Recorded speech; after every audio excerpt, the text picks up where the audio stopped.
What do you blame most for all these killings and these shootings?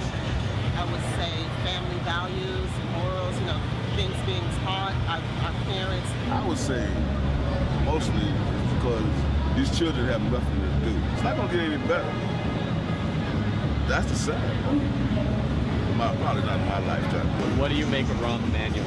We want someone else. They take care of downtown. They take care of the north side.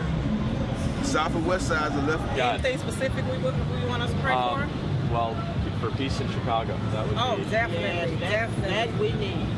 On Monday morning, we told you about the shootings, the number of shootings in Chicago over the past weekend. Something like 70 people were shot. A dozen were murdered. Charlie Kirk, the founder and president of Turning Point USA, is actually from Chicago. He's joining us right now from Phoenix. And Charlie hit the streets in Chicago yesterday to figure out what people are, how they're getting their heads around it. And Charlie, it's hard to figure out why, right?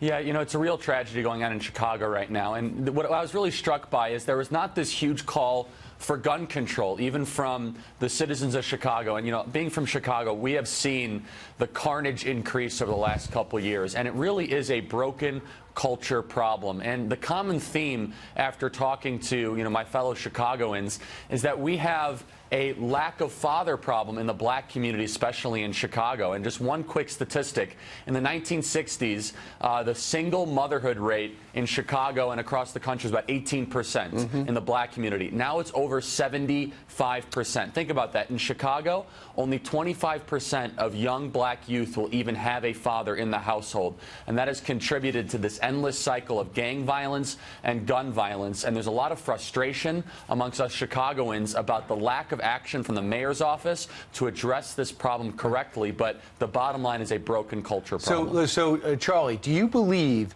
that it's okay in Illinois to let black people shoot black people and there's not enough outrage from the people in power and the people in wealth? Is that the sense? Just contain the violence in one region? It sure feels that way. It feels as if we have become desensitized to this pattern of violence in certain parts of Chicago. And these are our fellow Americans. This should be deemed absolutely unacceptable. But here's probably the most startling statistic. 0. That's how many arrests have been made from all these shootings over the last weekend. 0. That means these criminals that over 70 people shot, over a dozen people killed, no one has been arrested. And so it's the same people committing the same crimes. And I want to make this perfectly clear. Most Chicagoans are law-abiding, hard-working, gritty, forward-thinking, creative people. Most Chicagoans are not criminals. It is clustered to a couple hundred very, very bad people. And by the way, this war on police will not help us go after the criminals. And as a Chicagoan, I'm disgusted by the lack of action from the mayor's office towards this problem. What do you mean about police? Do you think the police have been just pushed back? They know they're not going to, no one's got their back, so why risk their careers in a region that no one cares about?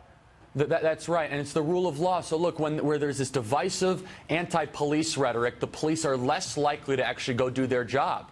And if you go into these neighborhoods and you start to forge positive relationships with the pastors and the aldermen and the decision makers on the ground with law enforcement, that will bring down crime. You look what Mayor Giuliani did in New York in the early 2000s. That's how he cleaned up the streets. He did not divide people based on racial, ethnic lines. He built strong partnerships and he cleaned up the streets. Chicago's doing the exact opposite. Is this the first time you've heard that area talk about how they're not happy with the mayor? Because people have wondered in other parts of the country why this mayor continues to get reelected when you see these crime numbers.